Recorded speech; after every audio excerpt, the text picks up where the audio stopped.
their health care, building schools, making sure that agriculture, which should be the backbone of the economy, should be highly developed by providing to the farmers the implements that they need, the farming inputs that they need so that they can produce.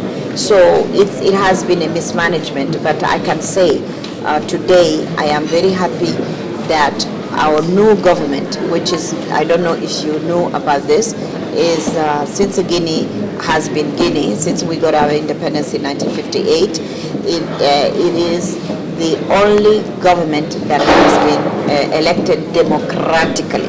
The only president, that is Professor Alpha Conde. He is well educated. It's the first time we have somebody. He's a lawyer by training, well read, has a lot of good relationship around Africa and the world. Therefore, he has a very open mind, and he knows that the people need to be helped, and to be helped through the riches, that is to develop those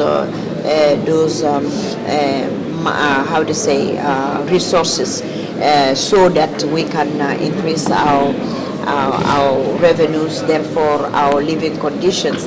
And our government just finished renegotiating, actually revising, that is the right term, the mining code, whereby the terms of this new mining code is really a win-win code for Guinea as well as for those who mining companies that are interested.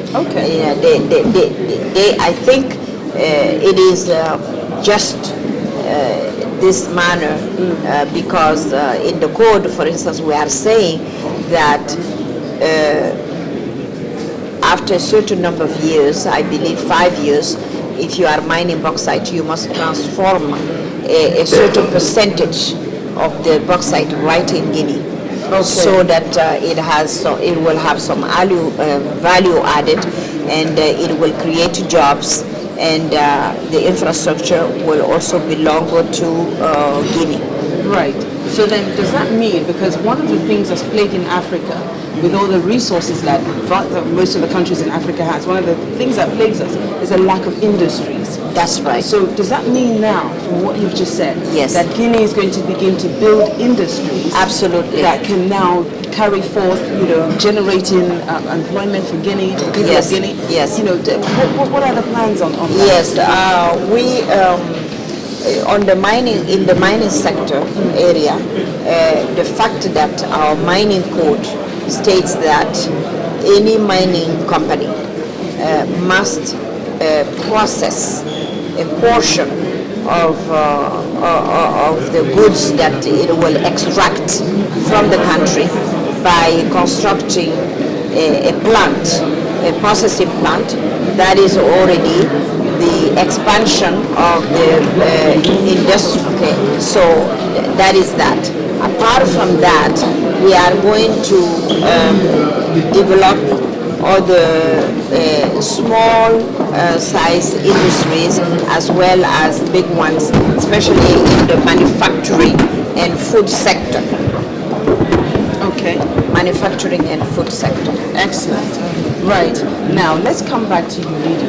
Yes. Here in UNIDO, the Industrial Revolution that is being propagated here, and also the talk of the paradigm shift. Yes. As the minister who has come to represent Guinea here today, tell us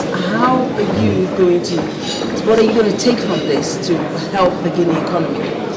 Yeah, I must say I'm very happy to have been invited here by the managing director, Mr. Kande Yunkela, and I have learned a lot. And what in Guinea we will do definitely is to ensure that we keep the dialogue going on with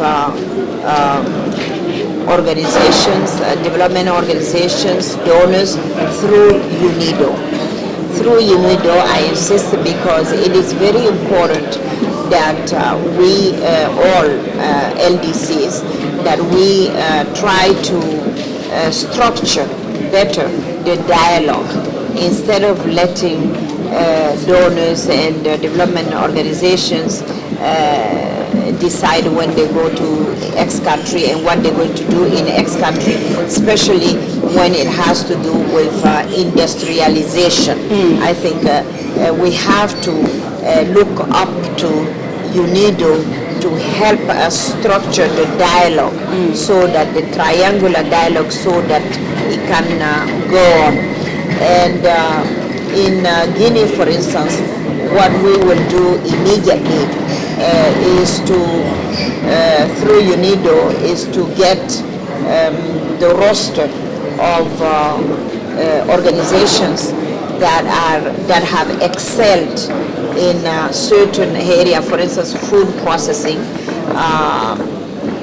manufacturing, in all types of sectors, to get that roster and then ask them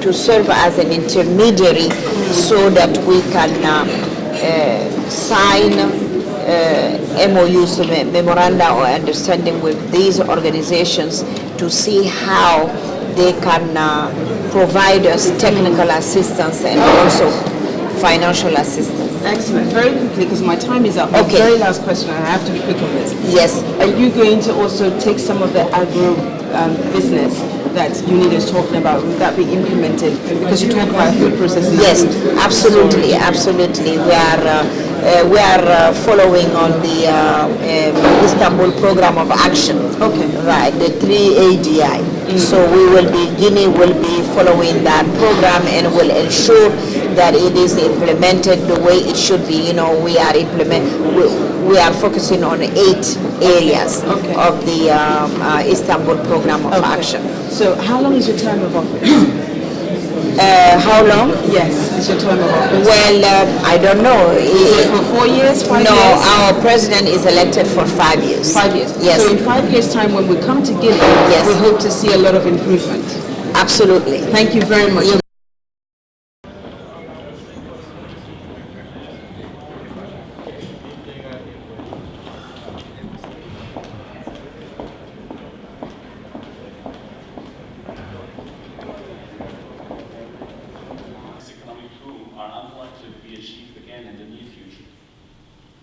In this context, the fourth United Nations Conference on the Least Developed Countries that took place in Istanbul in May. I invited my office to fully mobilize and coordinate all parts of the United Nations system, Advocating a greater recognition of energy in the context of development policy and cooperation.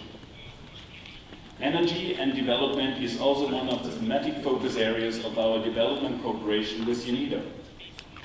Programs in Sub-Saharan Africa, Central America, and the Pacific and Southern Asian regions aim at the development of renewable sources of energy in order to increase access to clean energy for productive uses.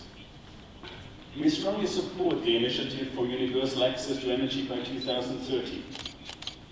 This is why Austria, together with UNIDO and the Institute for International Applied follow-up and monitoring and reviews of the Istanbul Program of Action, the Private Sector Steering Committee, evaluation by 2020.